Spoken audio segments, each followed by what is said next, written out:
you doing? This is John, and welcome to John's Long Box. I'm here with Nicholas Geer, the creator of Relentless Tin Soldier. That was Yes, difficult to say for some reason. So, how you doing? Doing good.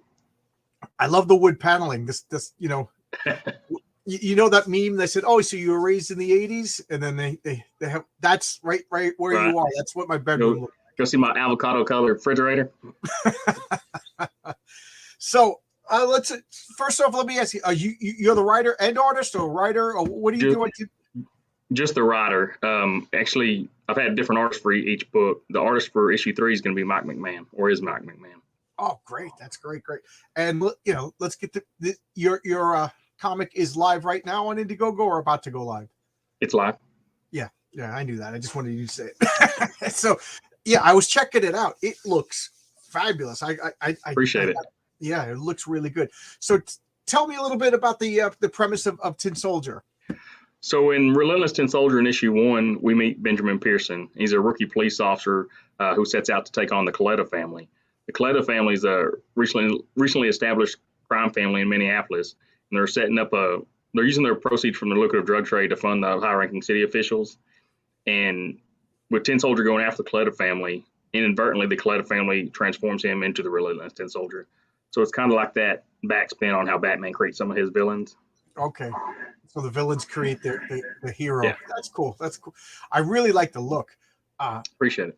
Yeah, it looks good. And I was talking beforehand. You're from Texas? Yeah. Yeah.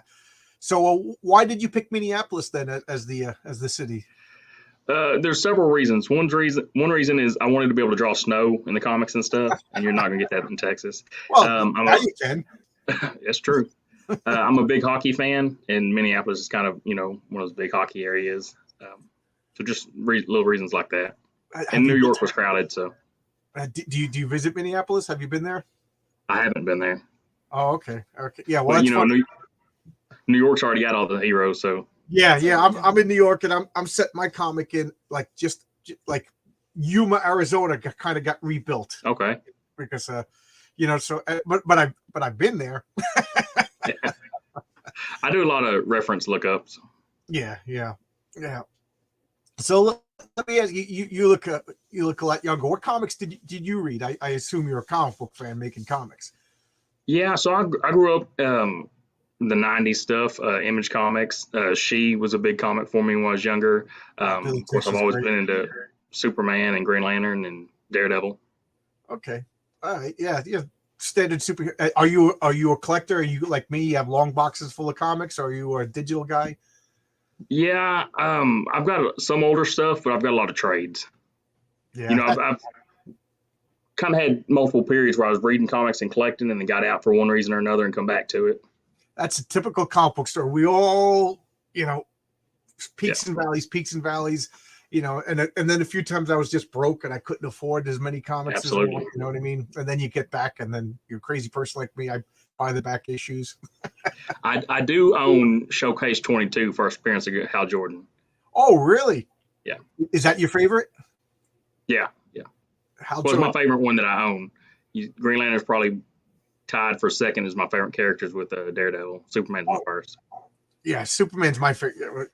Yeah, I'm wearing this because it's for those of you who don't know, I'm in New York and I work outside, and it was just like I don't even want to say a snowstorm. It was like an ice storm at work. Everything was slipping. I'm home. I got the heat cranked up. My wife is over there folding laundry, telling me how hot it is. But once you're outside and your bones get cold, it's just I'm like, I can't get warmed up. And you're getting snow over there? Well, we've got ice. It's been below freezing for the last 3 days, but not a lot of snow. It's just all ice. Yes, same here. It's going to be worse because it warmed up and everything was wet, and now it's going to go below freezing. So this again, all the caffeine's kicking in. So this is for third issue. So you did 2 completed campaigns. Yep. Now I've completed 2. I'm sorry. Go ahead.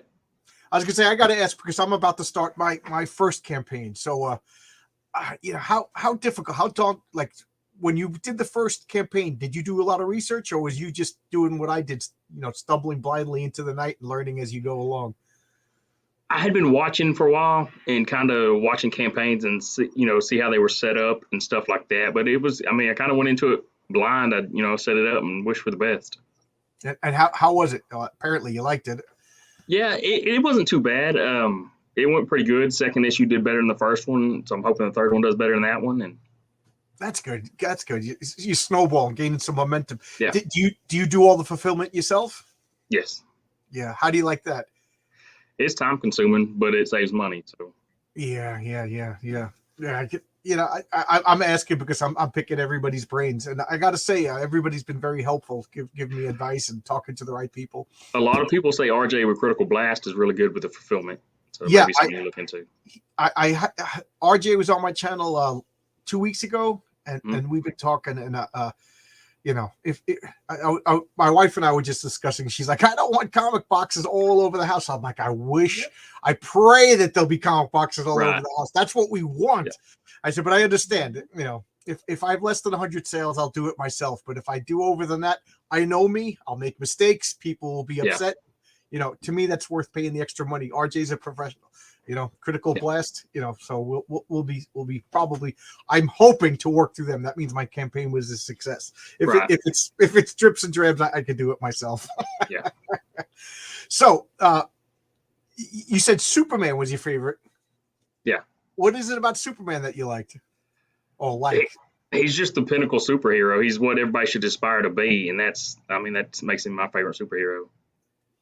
Yeah. To me, Superman is like the archetype. He's the first. Yeah. Absolutely. And that's why I liked Kingdom Come so much. Like, that shows you what happens to all these beings with power when they don't have a father figure around to guide Right. them. Yep. And then when he came back, he had to metaphorically smack them all into behaving again. I thought that was a great story. And then did you see the I forget what it was, but it was basically like Superman versus the Authority. What it was, the real Authority. It was a mock-up of the Authority, but the elite, bunch of aggressive superheroes, and then Superman had to show them, like, this is mercy. Marcus, I like Captain America myself too. Captain America is probably in the top 10. Definitely. Yeah.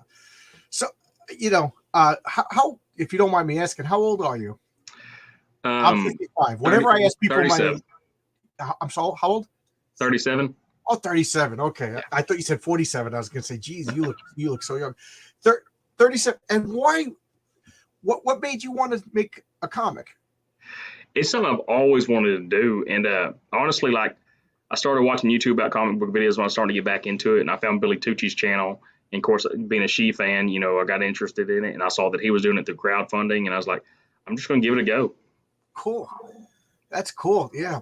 I kind of, I have Marcus is a little upset. Marcus is on my side of my side of the age. I don't know what happened, but for some reason I turned on YouTube, and I just happened, the algorithms, or whatever you want to call it, it directed me towards diversity in comics, and I think I got caught up with it like by the third or fourth video. So I was listening to this guy, and I'm like, wow, he's articulating. That's Richard Myers. I think his greatest gift is he could articulate my crazy thoughts, or everybody's crazy thoughts, so succinct. So I was really excited. Then he got John Malin, and then they made a comic. And then I remember he said he was hiring Butch Geis and Chuck Dix. And I was like, what's going on? And right then and there, I was like, I could make a comic. Not only can I make a comic, but I could get people that I consider to be legends, and it was very inspiring, but I just didn't have the balls. You said really. Chuck Dixon. I actually own the cover to Expendables Go to Hell, the Billy Tucci cover. Really? Yeah. The original art? Yeah. Wow. That is cool. There you go.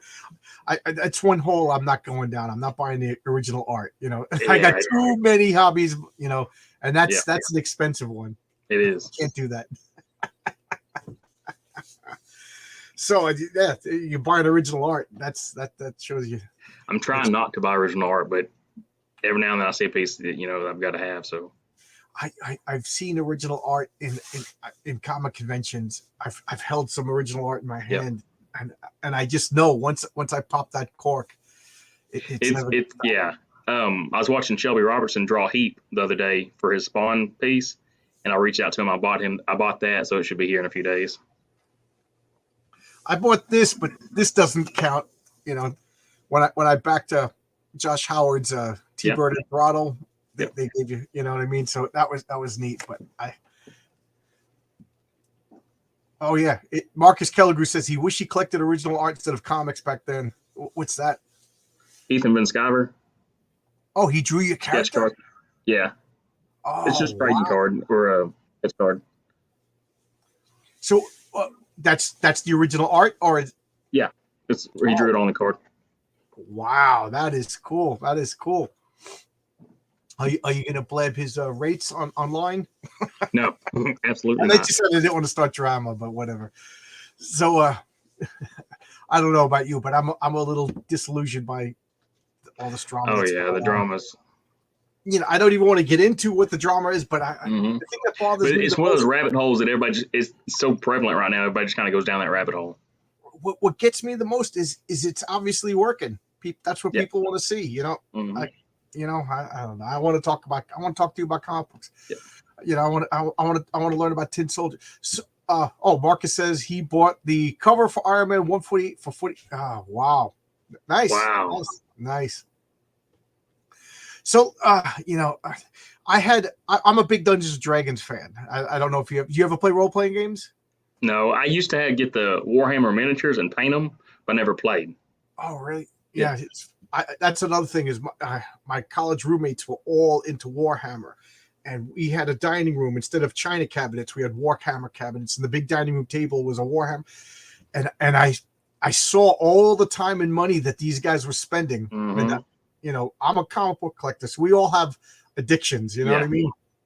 You know, I collect records at that time. I since stopped that, but at the time I was collecting records. I was collecting board games and comics, and I said if I get into Warhammer, that's it. You know, I'm done.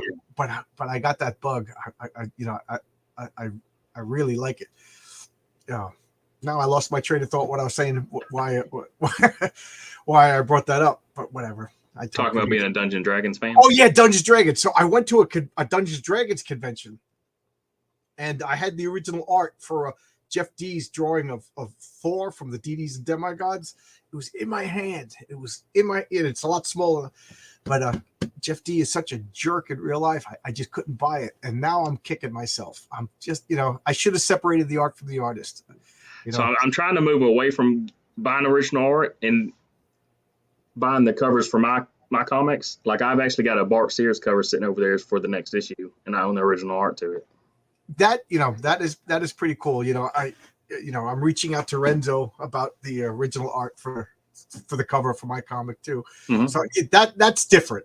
You know what I mean? Yeah. That's your baby. I totally understand that. You know, and I'm gonna do something. You're probably gonna do too, or did it already. But I'm not a CGC guy. I don't like to slab my comics. I assume you know what I mean by that. Yeah. I don't like that because then it's not a comic book anymore. But I am going to CGC a couple of my comics just because, you know, as mementos. You know? I've done the same thing. I've got every issue my character appears and I get a CGC slab. But I don't collect. You see where they had somebody was changing out cases or something with the CGC stuff. Oh really? What's this? I didn't hear this. Somehow they're heating it up. They can remove the comic, put in a lower grade comic of the same issue, and then so it's a big deal right now. Oh my God, I didn't hear any of this. You know, I guess it's because I avoid drama, and when I see CGC stuff, I just don't care. You know, I just don't care. You know, it's funny. I had a friend that his grandfather passed away, and he has a copy of Justice League #1, and he asked me how much it was worth, and I'm like, you know, that close to $1,000. And he got mad at me. He's like, it's $17,000.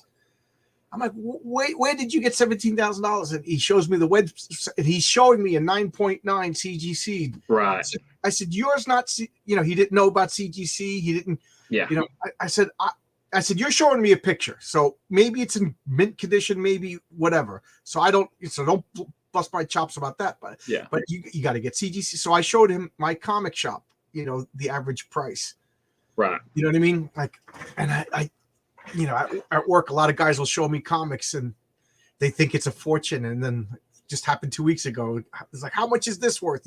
What if Elektra never died? Yeah. I'm like, I don't know. we looked it up on my comic shop and I showed him and he was just like, yeah. Everybody thinks it's 10 years old, so therefore they could sell it for a fortune. And the grade makes such a difference on that kind of stuff. Yep. Yeah, same with baseball cards, Mm-hmm. It's funny because I don't really have that much of a problem of locking up a card because it's still You can the same see everything function. with it. Yeah. Yeah. But a comic book, you never see the letters page, you never see the ads, and those old Kirby and Stanley and Ditko comics, there was like a 1 or 2 page text story that's never going to be reprinted. Right. The only original art is Cardinal, the Barbarian sketch from Hyper Wizard. Okay. I commissioned Josh Howard, so yes, I have some original art, but it's not a page.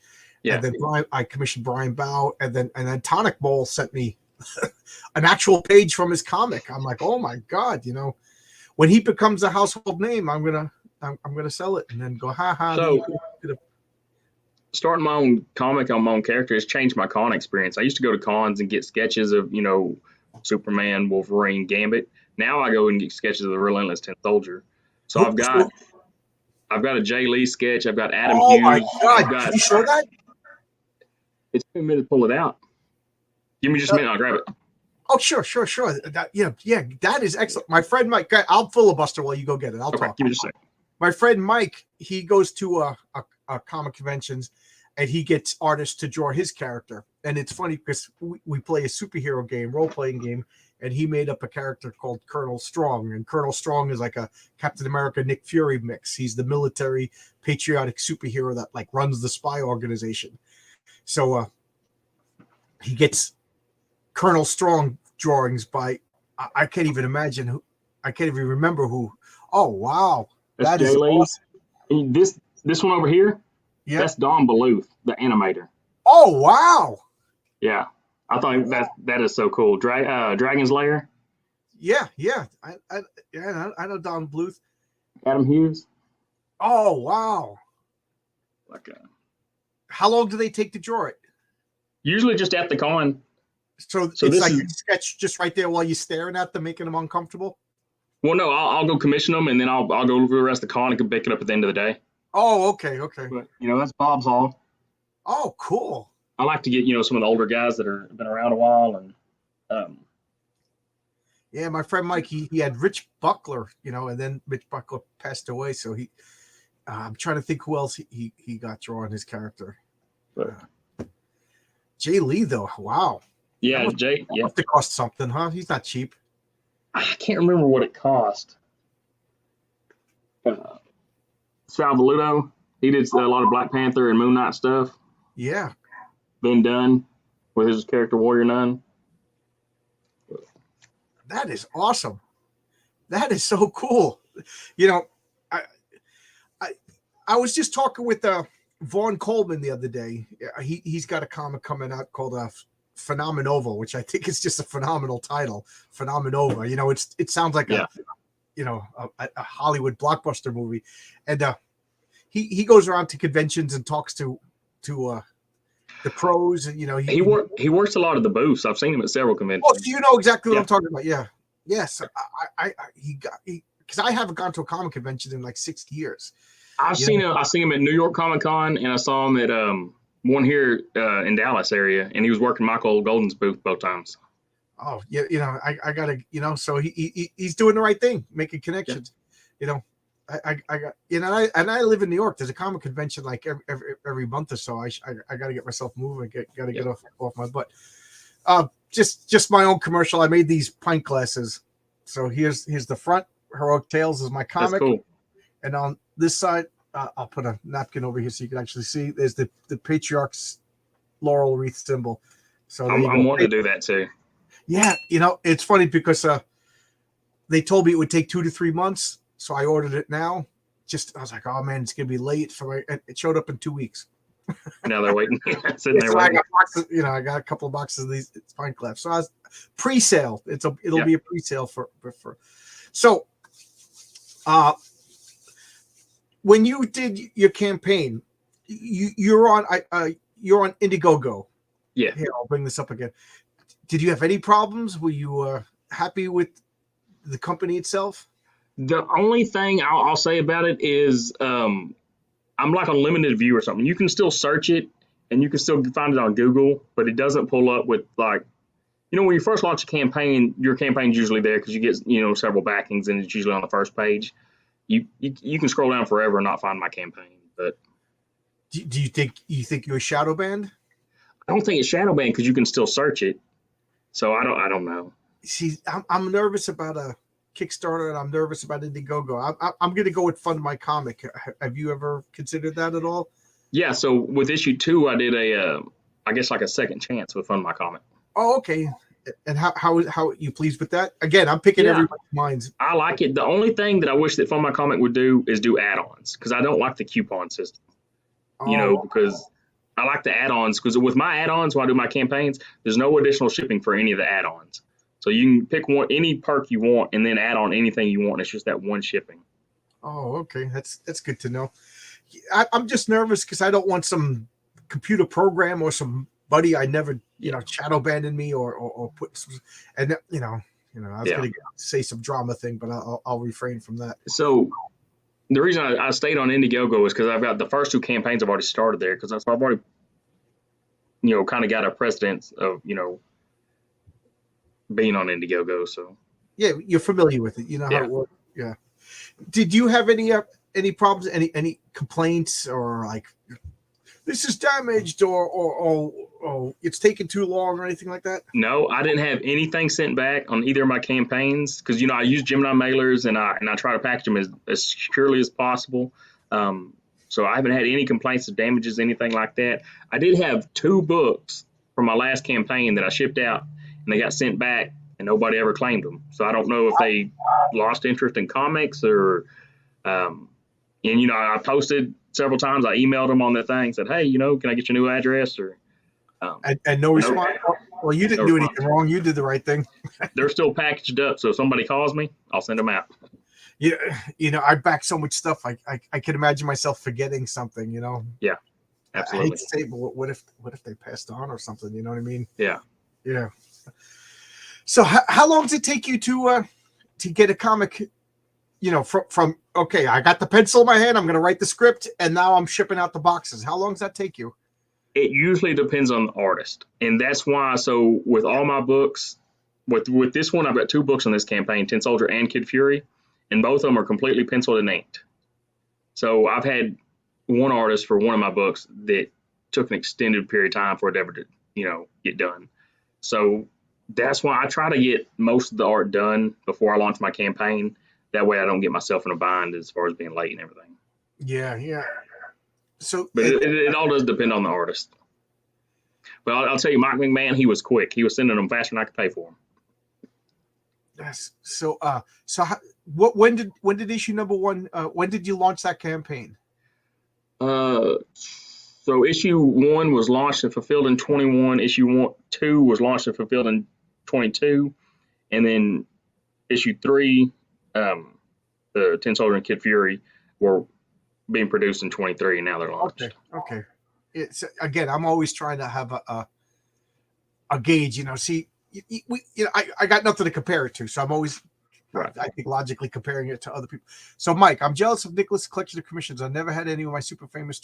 This is my friend Mike that I was just talking about. He did have Patrick Parnell draw him. Mike, I thought you had Rich Buckler draw. Yeah. It's funny that I just mentioned Mike and he just popped up. That's my buddy. So, and it's funny because Mike said he was going to make a comic with his character years ago when he started commissioning an artist, and I was just like, that's a waste of time. That's a waste of money. And now I've heard you tell that story. What's that? I've heard you tell that story. Yeah, I can't believe how the time is. So now I'm like, But I'll say, at the cons, I'll go up to the booth and say, hey, you're taking commissions. would you mind drawing my character? And there's been some that politely decline, and you tell them thank you, buy them something from their table, and move on. But a lot of them, they're happy to do it. So what do you do? You bring a photo reference of your character? Yeah, yeah, yeah. That would be fun. Ah, man, you got me imagining like who would John Byrne doesn't go to conventions anymore, huh? Yeah, that's gonna be a tough one.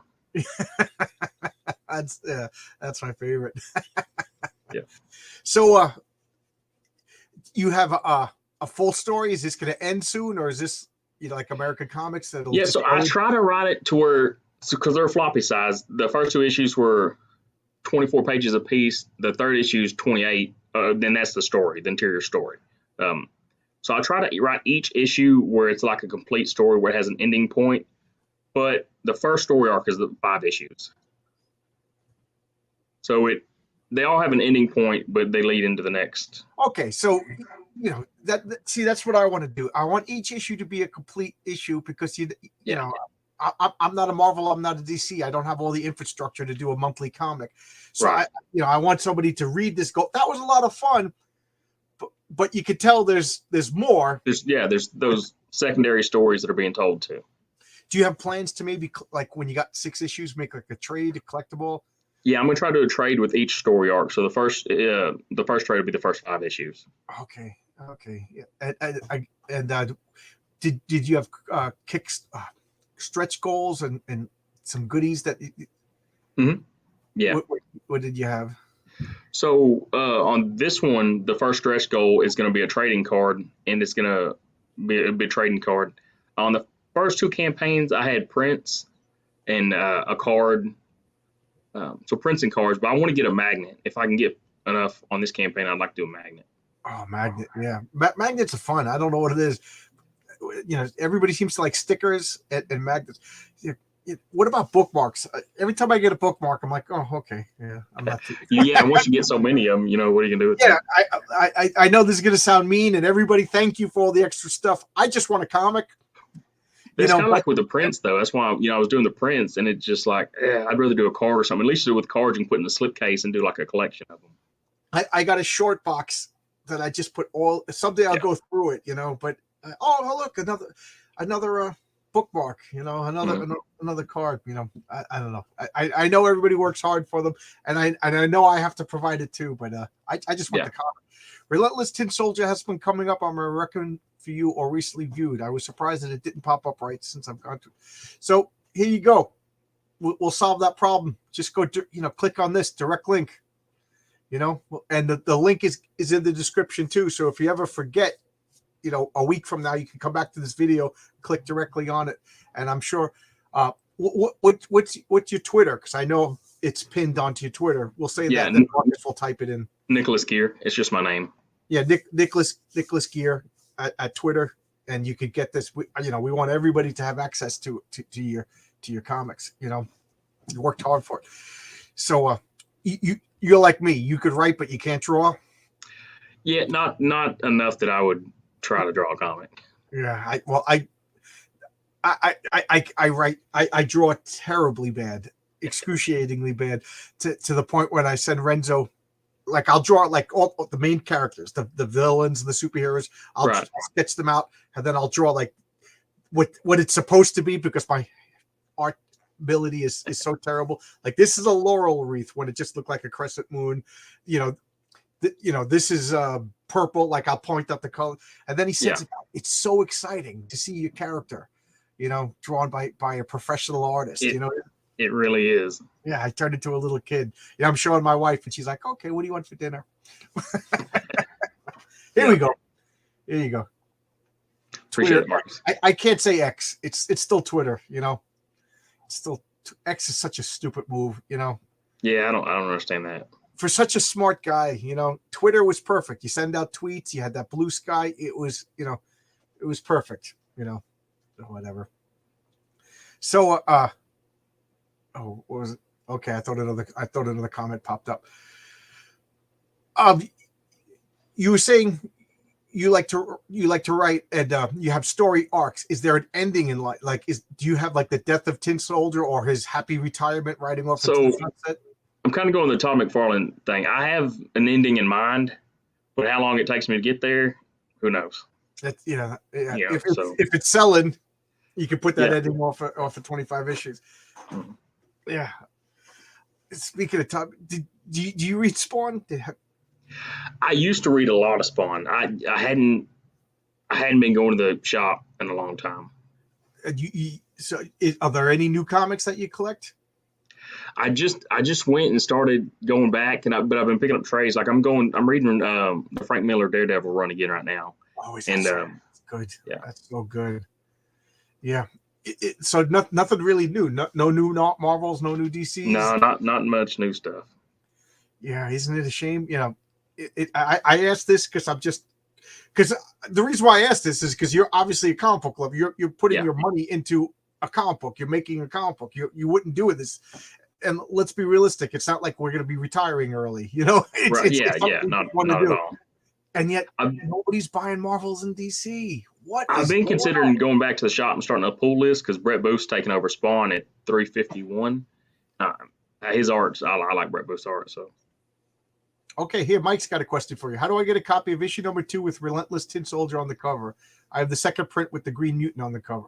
Oh, so Mike's already familiar with your comic. Yeah, so the green guy, that's the main cover, and that's the only one we reprint. So on my campaigns, I have campaign exclusive covers, so I don't ever reproduce those. Once the campaign's over, you can only get the one cover, so that's the only cover available.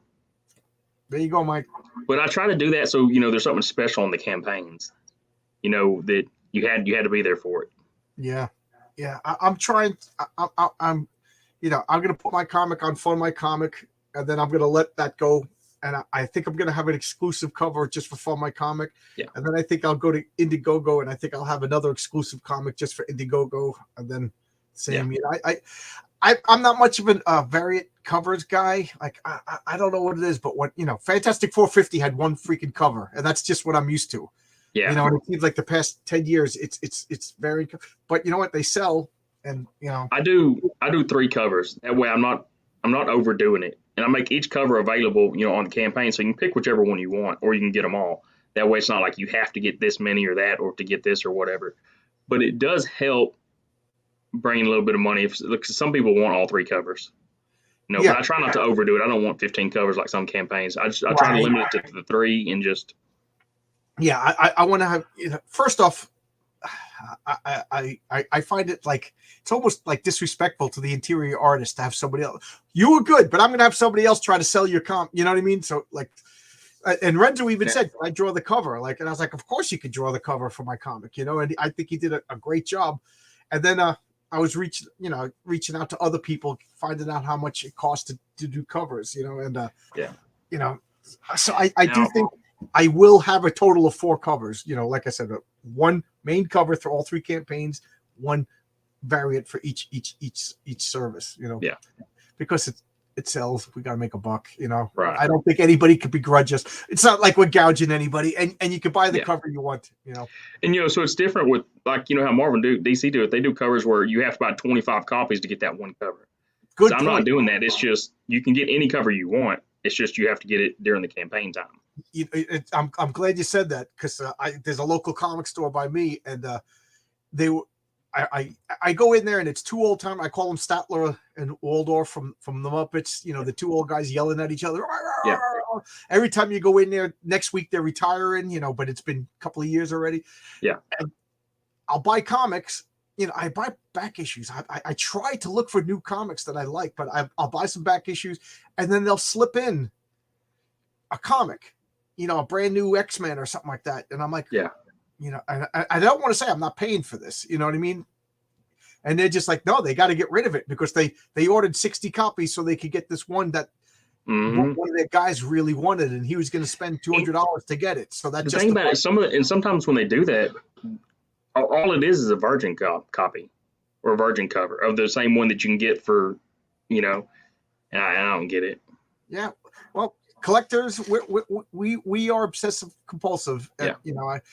I enjoy taking my comics and bagging and boarding them and putting them in order and, spending time with them. And And then I find out, oh, one, two, like I'll look through 1, 2, 3, 4. Oh, I'm missing 17. Mm-hmm.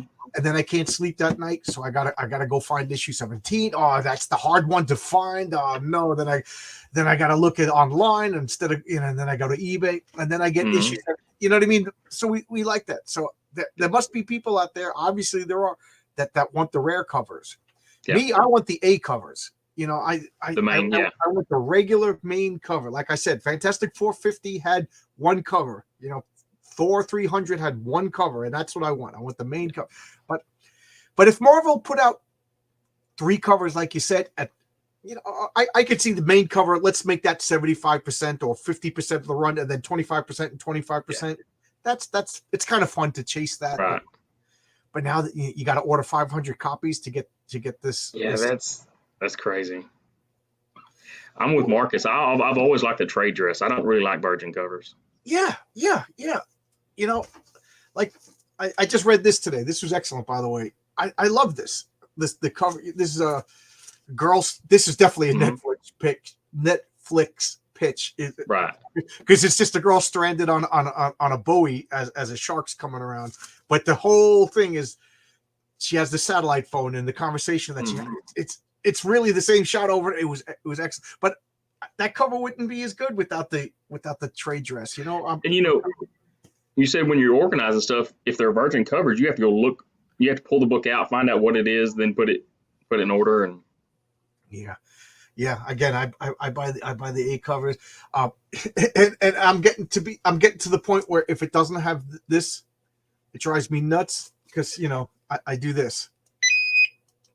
Mm-hmm. I scan it and I put it in, and then when it doesn't have it, like I got to open it up, type it in, and it's just fast to have UPC symbol. And I have a software, the comic database software, and it's getting less and less useful for me because most of the comics I'm buying now are crowdfunded, and they're not. Yeah. I have to add them in by hand, and I don't know how to scan them and put them in. I'm not tech savvy, so. Me either at all. I wrote to their forum, and they're kind of giving me a, you old man. I'm like, yes, exactly. Yes, I'm an old man who just paid $200 to re-up my subscription. Let me throw me a bone. So I assume that you're not a full-time comic book guy. You have a day job, right? Yeah, I've got a day job. Yeah, so and that there's a lot of people who just like, then you're not really into comic. I look at it, I wouldn't be able to do this if I didn't have a day job. Yeah, there's no way. Yeah. I think the guys that are making comics and work a full-time job may love comics more, because they have to have that job and they're still doing it, Yeah, it's taken up my time. It's taken up my weekends. I really don't do any writing, editing, or comic book stuff. Friday, Saturday, and Sunday is comic book time because I'm working construction in New York in the freaking winter. I come home, I'm freaking tired. Yeah. And I don't want to write right now. I could talk, but I can't write. It's just not going to make any sense. Mm-hmm. Let's say we got Mike over here. Fun fact: Relentless to Soldier Marshall have the same costume color scheme. Yeah, I didn't want to say that, but the first time I saw a picture, I was like, "Oh, this reminds me of Mike's character, Marshall Strong," which, by the way, is the same costume color scheme as the original 1948 Lone Ranger. Really? Really? You have a picture of Marshall Strong? Yeah, Mike, send me a picture. Yeah, send me a picture. He's got. Here's a funny thing: is when he sent the script to his artist, and his artist speaks Spanish. He wanted to, because his character came from our role playing game, so he put Sergeant Boer, my last name, Sergeant Boer, as one of the police officers, and I was going to be a recurring character, and then he didn't tell him what to do, so the bad guy like totally beheaded me. There was no coming back. So he's like, "Sorry, John." There's always a way in comics. Always a way in comics. Yeah.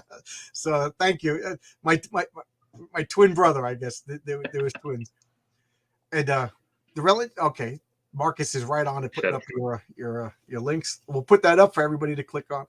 So what do you, again, you must really enjoy this. You come home from work and are you married? Do you have kids?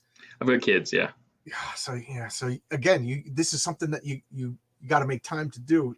Yep. Is your wife supportive, or she's just? I went through divorce a few years ago. Oh, I apologize. I'm sorry. It happens. It's Yeah, part of it. you know, at work, I saw a guy and I'm like, "Oh, how's your wife?" And he started crying. My wife died. So I always like, why do I keep bringing up family members? But I apologize. You know, my wife is like, this is something you want to do it, but it's fully understanding if I'm taking a beating, it's it's a one and done. But like I said, issue 1 is coming out. Issue 2 is up to you guys. And if I could get my beer pint. I'm the worst salesman. It's uncomfortable selling your own stuff. Yeah, I'm not a salesman, that's for sure. Like I don't have a YouTube channel. I'm not good at that kind of stuff. Yeah, and you're going right on to somebody else right after this, right? No, I went on to one before. Oh, you were on somebody. It's that oh, Mike's sending me something. Mike, can you send it on Twitter? It would be easier to put it up if you put it on Twitter. We were talking, this is like a big topic, is you have to be your own Stan Lee. How comfortable are you selling your and talking about your own stuff? We're about to find out, because we're going to Starcross Comics. That's who I publish through. So they kind of operate like Image, where everybody has their own books and they're just under one big umbrella. But we're trying to set up at C2E2, and we're pretty sure we've got the booth. So about to find out how good I'm at selling in person. So tell me about that. Is that is this gonna be in comic stores? No, they sell. We'll do reprints and stuff. They go on the website. He's trying to work a deal with Lunar, and we'll see if that pans out or not. Oh wow! I got keep me posted. That could, every one of us who does crowdfunding, I don't care who it is. I'll speak for everybody. I think we all secretly want to see our comics in a comic book store. I think the community, the crowdfunding area, it's niche of a niche. I think for you to really expand, especially the smaller guys, you're going to have to get into distribution at some point and get your character out there. Unless it's a vanity fun project, but if you want to make it like economically viable, I think like what you said, it has to be done. Mm-hmm. Yeah. Because a lot of the campaigns that do real well are guys that have 30 years in the business and a name, and people they've earned that. Right. Yeah, I can't. There's no way I'm competing with Billy Tucci or Ethan Van Sciver or Mike Barron or Chuck Dixon. Mm-hmm. You know what I mean? Yeah. These guys are legends. Yeah, and they've earned the ability to get on us crowdfunding and make that kind of money. So yeah. But they started in distribution in the Big Two, and they got their name out there. And yeah, I'm sharing a picture of my friend Mike's character. Could you see that? That's awesome. Yeah, that's really cool. I like that. Yeah, that was our role playing character. And we did a story where he was killed. So he's making a comic called The Death of Marshall Strong, the first issue. So he's doing the Richard C. Meyer. The Richard C. Meyer way around. Yeah. So Tin Soldier, he's one of my big things is he. I apologize. My words aren't coming out of my mouth properly tonight. One of my things about superhero comics, and I've been trying to a couple of people actually were giving me nonsense on this, and I'm like, you don't understand superheroes. But a superhero name has to be the focal point of the character. Just like if you write a novel, and I write a Star Wars novel, and I call it a good day to eat bread. It just shows you that it has nothing to do with it. It's going to confuse people. So the superhero name has to focus. When I say Superman, even to a person who doesn't know who Superman is, they could get the gist of what Superman, Spider-Man, the Hulk is probably one of the best perfect names ever. And I was saying that I like ISOM. Again, I don't want to start drama, but this is just comic books. ISOM to me doesn't mean anything. Right. So I resisted buying ISOM #1 for the longest time. And I actually had Eric July on my channel, and I kind of asked him what it was, and he, and I didn't want to say to him, that's not a good business strategy. Obviously, I'm wrong. You made $3 million, but I look at Tin Soldier, and I always play a game because I apologize. I didn't know the character. You know what I mean? I can't possibly keep up with all the crowd. But I said, Tin Soldier. Okay, he's either military or he's patriotic. He's got some sort of metallic skin. He's a tough guy. And then boom, I went and looked at it, and I still didn't read it yet. But the name and the image works perfectly well. So how correct am I? Yeah. Well, he's a police officer. Okay. But so his costume when he was created by the villain in the first issue because he was trying to create a living toy soldier to use as a weapon. Okay. Does he have a military before he was a police officer? Was he in the military? Oh, it hadn't been added into his backstory or anything yet. Okay, but, so you don't want to give away anything away. Yeah. But to me, that tells me that you're doing it right. Yeah. You know, you picked a name that is a focal point, though. It's a lightning bolt. But zoom that, you know, and then of course there's wild card names like Captain Marvel, could be anything. Right. You know what I mean? You know, but that's few and far between. And I remember I was saying this, you know, in an ISOM forum, and I wasn't trying to be mean. I was just saying, you know, like I understand it's your first comic, you know, but you gotta work with me here. I don't know what to expect. Is an Isom an octopus? Is an Isom a space name? You know, is it a name from the Bible? I was actually because he has the crosses, so I thought maybe it was a prophet. Right. I didn't, you know what I mean? I got nothing. And a couple of fans were jumping down my throat, and they told me that Rogue was a terrible name because Rogue doesn't mean. I was like, what are you kidding me? Rogue is a perfect name. Rogue, she's set apart from everybody else. She feels like an outcast. Oh, my scanner just shut off. Sorry about that. And then another person said Mystique was a terrible name. I said, are you kidding me? Rogue and Mystique are absolutely perfect names. Mystique, deception, mystery, you know, spy, you know, mystery, Right. whatever, you know. So whatever. I just think people were defending for the sake of defending. I'm not, you know, and again, anybody who's been on my channel, I don't want to say anything bad about. So I consider myself like friendly. You came on my channel, Yeah. I'll never talk bad, but this was, I think, valid criticism. Everybody should be able to have an opinion without it Absolutely. being a war, you know. So Absolutely. But Tin Soldier, you knocked it right out of the park. So let me ask you, you obviously didn't read my comic. And I don't know if you've seen any. The superhero issue #1 is called The Patriarch. What is that? What do you describe my character to me? Let's play my superhero name game. I think I've seen the cover. It's the one with the guy in white and purple, and then the stretchy guy. Yeah. Oh well, that is for RJ from the Fourth Age and I. On Wednesdays we do a team up. So that's his character, Valiant, and my character, the Patriarch, with the comic book team up over it. Yeah. So So you've seen my character, but you know. So tell me about him then. So I would say it's like a royal or a regal character with like Superman level powers. Okay. Yeah. He purposely, yes. He's a father. Everything I said about Superman is he's the father figure for a world of superheroes, but he, just like your dad, just like my dad, just like I think all good dads, he tries to keep everybody calm with a level of I got this, right. But he's not as powerful as he thinks, or he knows how he's not as powerful as he projects, because when he shows up, you got to think, oh my God, Patriarch's here, everything's under control.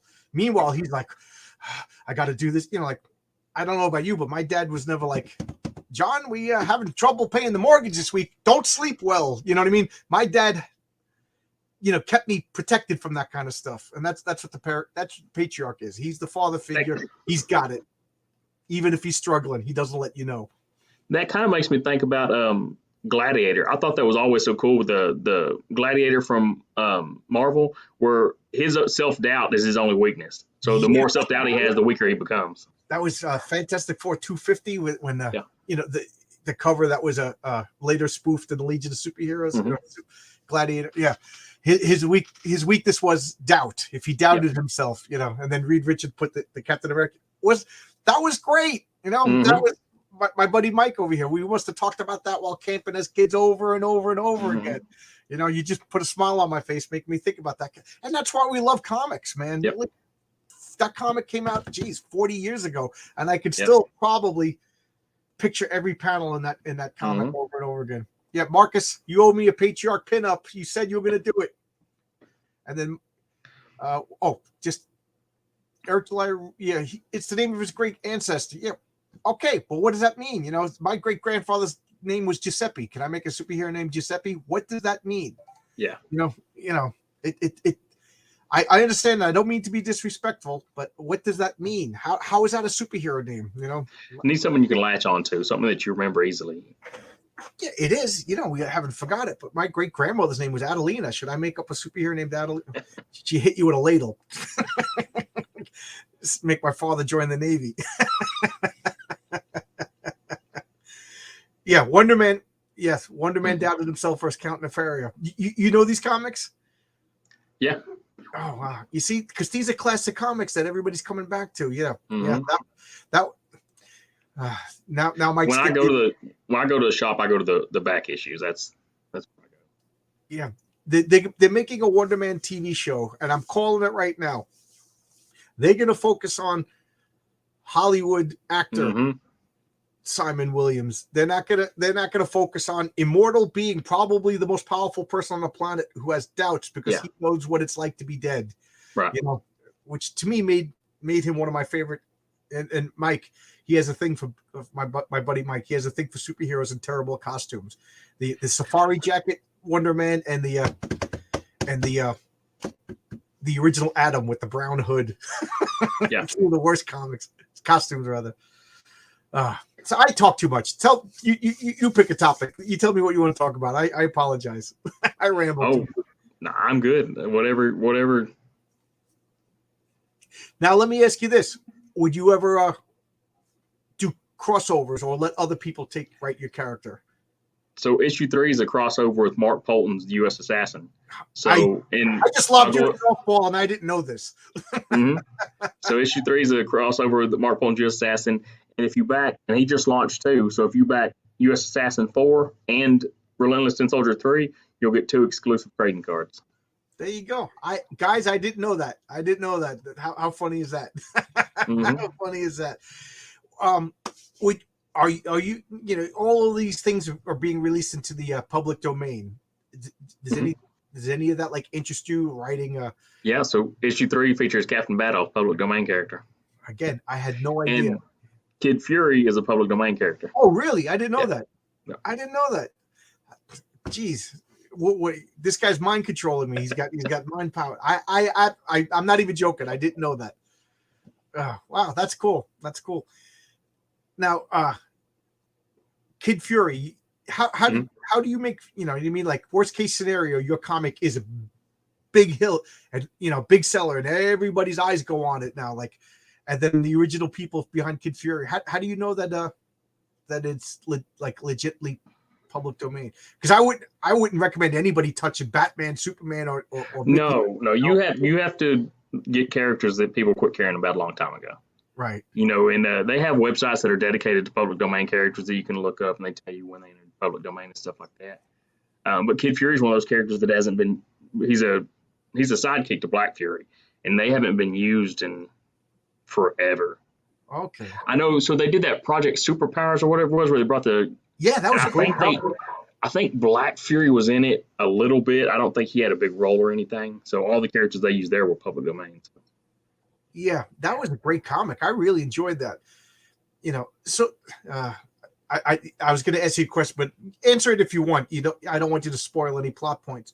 So is Kid Fury like the Captain America treatment? He's revived now, or is he like a 90-year-old man, or is it? For Kid Fury, it's actually Kid Fury in the Golden Age his dad was killed, was a police sergeant that was killed by a bad guy, and Black Fury takes him in, kind of like a Batman Robin type deal. Right. And in my story, he's ripped through time and dropped into modern day, and of course he's mad and upset and has revenge in his heart because of what happened to his dad, but he doesn't have Black Fury anymore to guide him.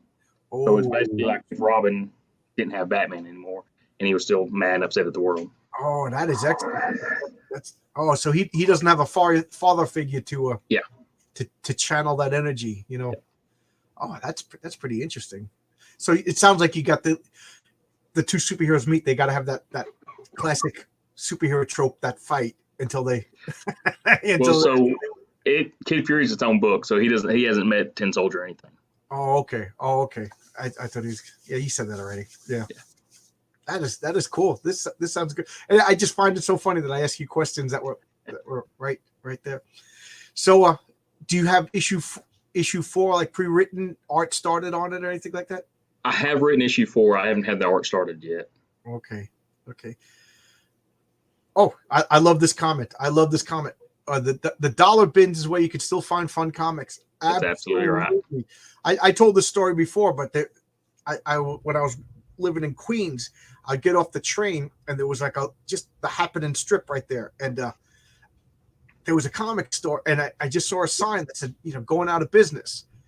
So I ran up there. I was still dirty from work. I ran up there. They had but they weren't going out of business. They decided they were just going out of the comic book business. It was going to be like a Pokemon magic store. Mm-hmm. I spent like 2 hours. I was crawling through. I got like every original Thunder Agents for like $1 each, and really good condition. So you saw the Avenger on X. That's in public domain. Yes. Yep. I've just decided I'm getting a Relentless Tim Soldier Slam Buddy. That's one of your. What is this? So it's an add-on perk, which is no additional shipping for any of the add-on perks. But it's a you remember the old wrestling figures, the old wrestling like pillow Slam Buddies? Okay, it's one of those. It's not quite as big. It's probably like that, but that's what it is. It's like a little stuffed Tin Soldier that you can slam around.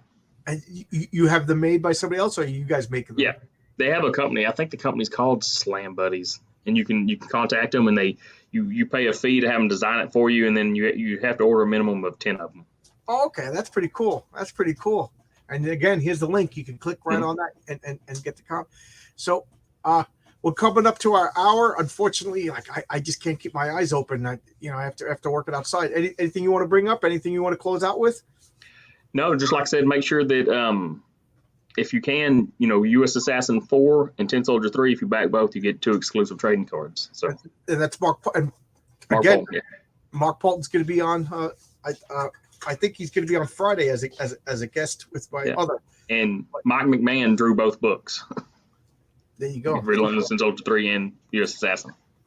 So, wow. Yeah, I know I was checking it out, but I was at work and I can't really get in trouble if you get your phone. So, I said I'm backing it. It looks great. Awesome. Appreciate it. Yeah, I'll be backing it right now. And there is a catch-up tier that has issues 1 and 2. So. And if Mike likes it, me and Mike, we worked in the same comic book store together. We've been reading comics. Geez, I think we both learned to read through comics back in the 70s. So if he thinks it's a good comic, then that's the best endorsement for me. Awesome. I'll appreciate it. Definitely getting it. But thanks a lot for coming. Thank you. I appreciate you having me on. Yeah. Anytime. And I know we were up against the Ethan's drama stream and the professionals. So I'm so I appreciate it. I have to go rewatch the professionals. Yeah, the professionals. Yeah. What geeks do? Yeah, they miss most of the show. We'll rewatch some more. Yeah. That's what the internet is for. Watch all the links will be there. The links are in the description. You could go through the chat. The chat usually takes like 2 or 3 hours to post up. So that's why I put the links in the description. I can't even talk. This has been. You know what Geeks Do Network. Thank you for saying that because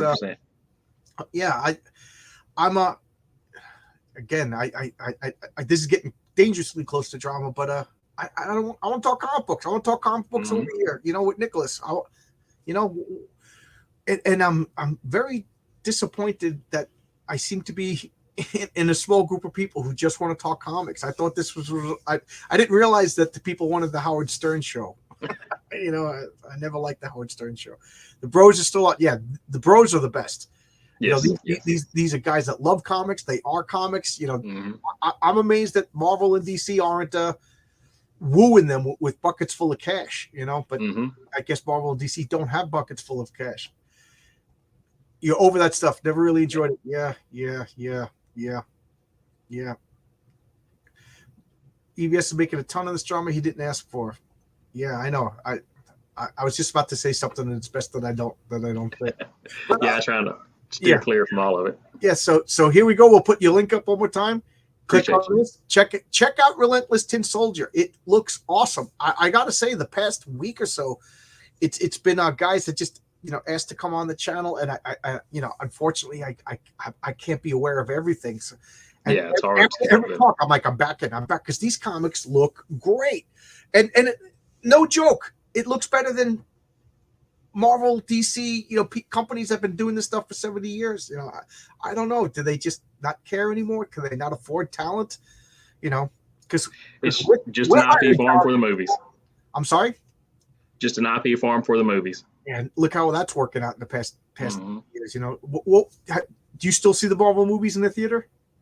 It depends on which one it is. A lot of them I wait till they're on either Disney Plus or HBO. So. I'm trying to think. What was the last Marvel movie I saw in the theaters? I can't even remember. I think it was Guardians of the Galaxy 2. My wife still likes Guardians of the Galaxy, so we saw that. But I can't believe if you told me, me and Mike are sitting upstairs in his room looking through those Avengers. I mean, if you had told me that A, there was going to be an Ant-Man movie, and B, there was going to be a third Ant-Man movie that I didn't even care about seeing in the theater, I would have been like, no way, Yeah. But there you go. But all right, we're gonna close it down. We're over an hour, and I got to get some dinner, and I got to go to bed. Waking up at 4:30 in the morning. I was rushing because I thought you had to go to another stream right afterwards. I forgot it was before. But thanks a lot. Thanks a lot, everybody. I appreciate you having me on. Thank you, chat. We got another comment. Let's see this. Two favorite shows these days. Yep, Pete's another guy who eat, breathes comics, and he keeps his drama.